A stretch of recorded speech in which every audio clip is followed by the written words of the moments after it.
I guided our creaking galleon through the hyperspace breakwater known as the Stygian caldera, which could not have been accomplished without command of the Force. For this reason, navigators have found no true routes into Sith space, only blind jumps. Those who are strong with the dark side, like myself, can sense the way, as a devleak senses magnetic north. Soars a Sin, 7000 BBY. Before the rise of the Galactic Empire, the Clone Wars, even the emergence of religious sects known as the Sith, there was an obscure nebula, hidden within the vast outer rim. This nebula, known today as the Stygian caldera, housed the original race of the Sith species. Welcome to the inaugural transmission of my channel. I am the Imperial Cadet, Cro Mar, and for this series, we will look into the history, culture, and language of the Sith people. Where it all began. The Sith as a species have resided within the Stygian caldera for tens of thousands of years.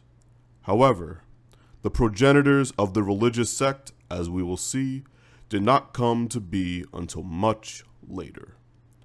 This discrepancy brings me to my first point of clarification: the use of the term Sith.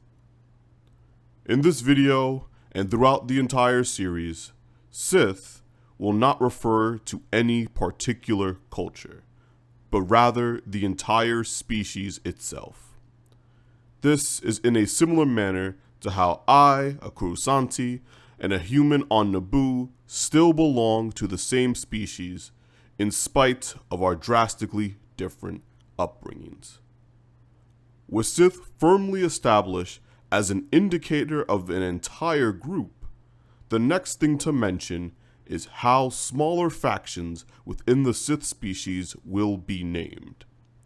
For this, the naming scheme will largely be contextual and based on the culture in question.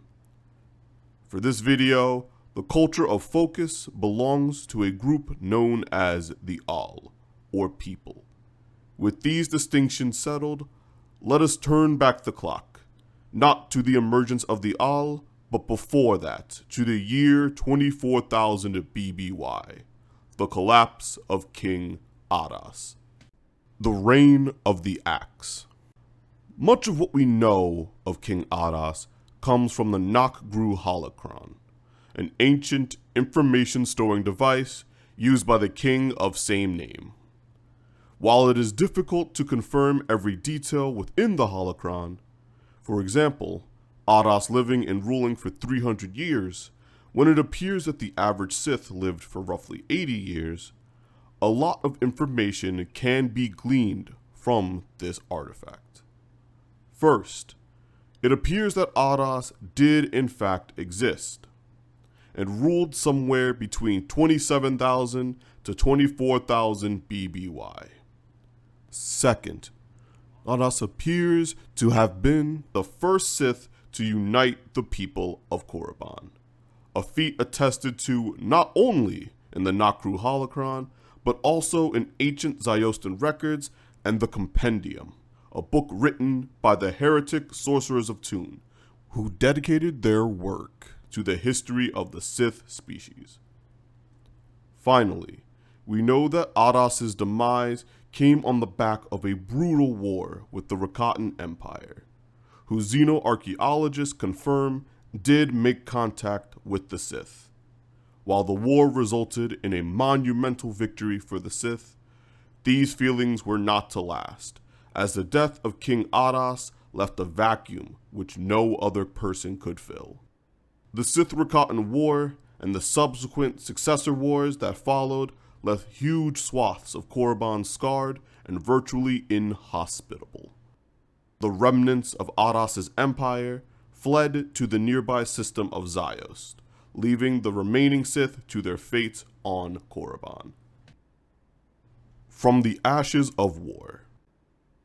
Perhaps contrary to the expectations of the Zayostans, life still prospered on Korriban.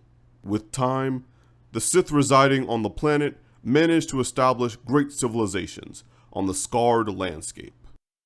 It would be roughly 20,000 years later, in the year 8000 BBY, that a group known as the Al would emerge.